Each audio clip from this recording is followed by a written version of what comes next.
Hello বন্ধুরা, নমস্কার। আমি মিঠু সেন। আমি আমার পেজে নানা রকম মোটিভেশনমূলক পোস্ট করি এবং কবিতা আবৃত্তি অন্যান্য বিষয় টপিক্সের ওপর আলোচনা করি। তেমনি একটা টপিক্স নিয়ে আলোচনা করতেই এলাম। অবশ্যই ভালো লাগলে লাইক কমেন্ট শেয়ার করবেন। আর হ্যাঁ, যারা আমার চ্যানেলে নতুন তারা আমার চ্যানেলটিকে সাবস্ক্রাইব করে আমার পাশে থাকবেন আর বেল আইকনটা টিপে রাখবেন। তাহলে যে কোনো পোস্ট আপনি সঙ্গে সঙ্গে পেয়ে যাবেন। আমি পোস্ট করলে আমি প্রায়ই পোস্ট করি এবং চেষ্টা করি প্রতিদিনই পোস্ট করবার। ধন্যবাদ সকলকে। চলুন টপিক্সে যাই। আজকে একটা কথা নিয়ে আলোচনা করছি। আমি একটা কথা বলছি, শুনুন। সেটা হচ্ছে, ধরুন কোনো মানুষকে যদি আপনি জলে ফেলে দেন, তাহলে সে কি করবে? সে হয় সাঁতার কেটে ওপরে ওঠার চেষ্টা করবে, জল থেকে উঠে আসার চেষ্টা করবে, আর নয়তো সে জলে ডুবে যাবে, তাই তো? আর বেশিরভাগ মানুষই কিন্তু কি করে, যদি জলে, হয়তো কেউ জলে ফেলে দিলেন, কাউকে জলে ফেলে দিল, কেউ ধাক্কা মেরে জলে ফেলে দিল, তাহলে সেই মানুষটা কি করবে? প্রথমে বেশিরভাগ মানুষই কিন্তু চেষ্টা করবে, হাবুডুবু খাবে, খেয়ে জল থেকে উঠার চেষ্টাটা প্রথম, বাঁচার চেষ্টা কিন্তু প্রত্যেকেই করবে। এবার যারা পেরে ওঠে না, সাঁতার জানে না, তারা পারে না, বা কোনো রকমভাবে কেউ বাঁচাবার বা সঠিক সময় বাঁচাতে পারে না, তখন তারা ডুবে যায়। কিন্তু চেষ্টা কিন্তু সাঁতার যারা জানে না তারা কিন্তু বাঁচার চেষ্টা করবে, আর যারা সাঁতার জানে তারা তো আরও আগেই বাঁচতে চেষ্টা করবে এবং অনেকে বেঁচে যায় সাঁতার কেটে। তো তাই কোনো মানুষ সারা জীবন কিন্তু কোনো মানুষের খারাপ সময়ে যায় না।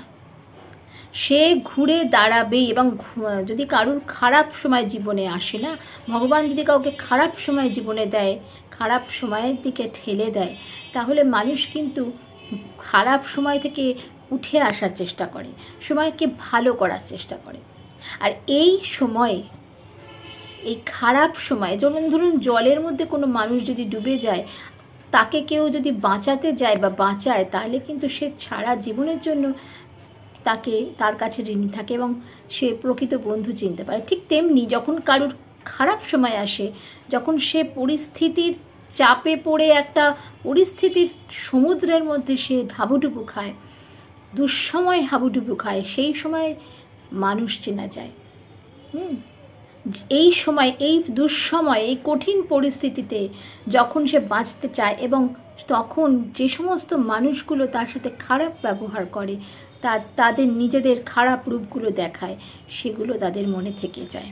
প্রত্যেকটা মানুষের মনে সেগুলো থেকে যাবেই। এটা ঘটনা।